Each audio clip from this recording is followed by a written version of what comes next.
Ok mec, salut à toi, j'espère que tu vas bien. Dans cette vidéo, on va parler de la différence qu'il y a entre l'échec musculaire et l'échec à la charge. Peut-être qu'aujourd'hui, tu es un mec qui n'arrive pas à justement n'arrive pas simplement à grossir, tu vois, à prendre de la masse, parce que tu penses que l'échec, il y a plusieurs types, enfin, il n'y a qu'un seul type d'échec, c'est l'échec musculaire. Sauf que toi, tu allais plutôt à l'échec à la charge. En fait, comprends que l'hypertrophie musculaire, c'est quelque chose qu'on pense qui est simple, mais qui en réalité, si tu veux exploiter ça au mieux, est très difficile. En réalité, c'est très compliqué. Je vais m'expliquer. Déjà, je vais nuancer mes propos avec échec à la charge et échec musculaire. Déjà, l'échec à la charge, tu vas à l'échec à la charge quand tu as une contrainte de poids. C'est-à-dire que quand le poids devient trop lourd, tu n'arrives simplement plus à pousser cette charge, mais tu sens que tu as encore de l'énergie. Tu sens que tu as encore de l'énergie, c'est juste que ton muscle n'est plus capable de pousser cette charge parce que c'est trop lourd, tout simplement. Alors que là, on a plutôt, à l'échec musculaire, on a plutôt une contrainte d'ATP. L'ATP, je te rappelle, c'est l'énergie qui est produite quand tu contractes un muscle. Donc, c'est de l'énergie. Tu as une contrainte d'ATP, c'est-à-dire que tu vas à l'échec musculaire, tu sens vraiment que tu es à bout de force. Tu vas vraiment chercher l'échec. C'est littéralement l'échec musculaire. Tu n'arrives plus à pousser. Tu n'arrives même plus à te relever presque, tu vois. C'est limite, tu as besoin de repos pour récupérer musculairement, alors que là, tu n'arrives tout simplement pas à pousser la charge parce que c'est trop lourd, ça devient trop lourd. Là, c'est l'inverse. Ok, tu n'arrives pas à soulever la charge parce que ton muscle n'est plus capable de la lever parce qu'il a été, il est dans cette phase de brûlure. Il est en train de suffoquer, mec. Tu vois, il a besoin d'oxygène, il a besoin de s'oxygéner, il a besoin de, voilà, que l'ATP se renouvelle pour qu'il puisse soulever plus lourd, enfin continuer à soulever. C'est pour ça qu'il y a des temps de récupération, que ce soit ici ou là, ok. Maintenant, le problème ici à l'échec à la charge, c'est que justement, il n'y a pas cette brûlure. L'échec à la charge, justement, c'est de la force. On va se retrouver entre 1 et 6 reps. Donc ça, c'est vraiment de la force. Alors que là, on est plutôt sur du 6 à 12.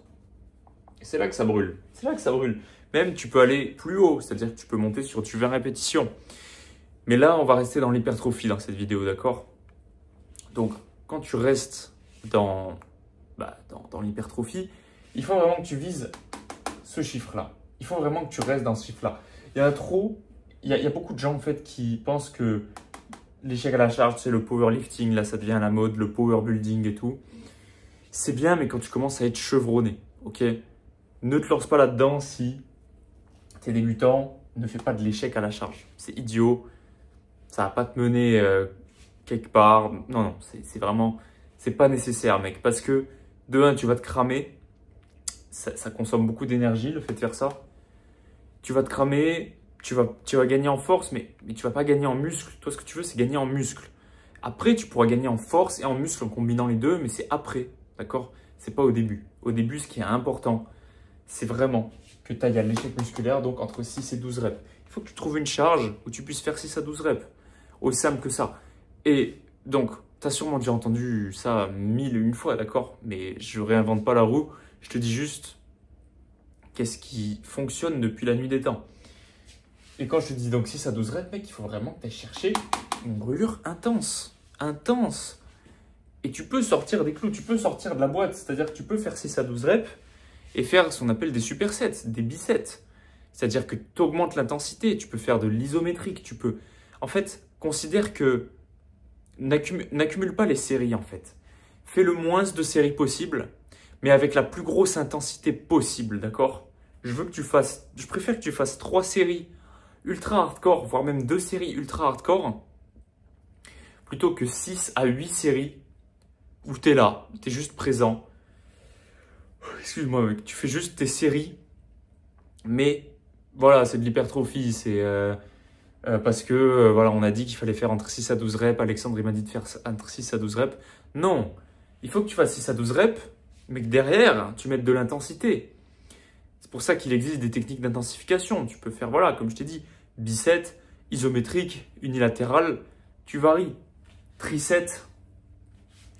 Le tout, c'est vraiment que tu finisses sur les rotules, mec. Quand tu fais ça, échec musculaire, tu finis sur les rotules. Ça, c'est facile. Ça, par contre, c'est difficile, c'est mental. Ça, c'est mental, ça, c'est nerveux. Ce n'est pas la même chose. Quand c'est nerveux, c'est facile, mec. C'est facile. Tu peux combiner les deux, ok. Tu peux faire échec musculaire et échec à la charge, que ce soit mental et nerveux. Mais ça, c'est le next step, d'accord? Toi, ce que tu cherches, c'est prendre du muscle. Donc, c'est mental. Ça veut dire qu'il faut que tu ailles. Il faut que tu te pousses dans tes retranchements, mec. Tout simplement. Pousse-toi dans tes retranchements. Arrête de faire tes séries en mode chill, à moitié en pleine sueur, tu vois. Il faut que tu finisses en sueur.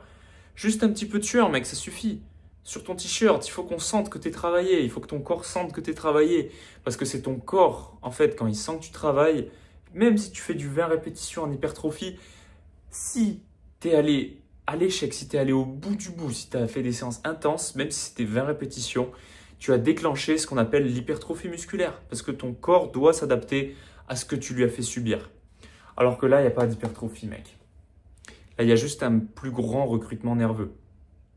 Et quand il y a un plus grand recrutement nerveux, c'est simplement que tu deviens plus fort. Mais pas que tu deviens plus gros. Toi, ce que tu veux, c'est être plus gros. D'accord? On veut du volume musculaire. Donc, tu dois impérativement aller à l'échec. Donc ça, c'est bateau ce que je dis, mais aller à l'échec, mais surtout aller chercher cette putain de brûlure, mec. C'est trop important. C'est très important que tu ailles chercher cette brûlure. La brûlure. N'hésite pas à donc, faire tes séries entre 6 et 12. Une fois que... Exemple, tu sais quoi, je vais te donner un exemple. Tu fais ton développé couché entre 6 et 12 reps, ça t'a brûlé. Tu poses la barre, ok. Tu enlèves les poids de chaque côté, tu repars. Ok, tu te refais une sorte de drop set.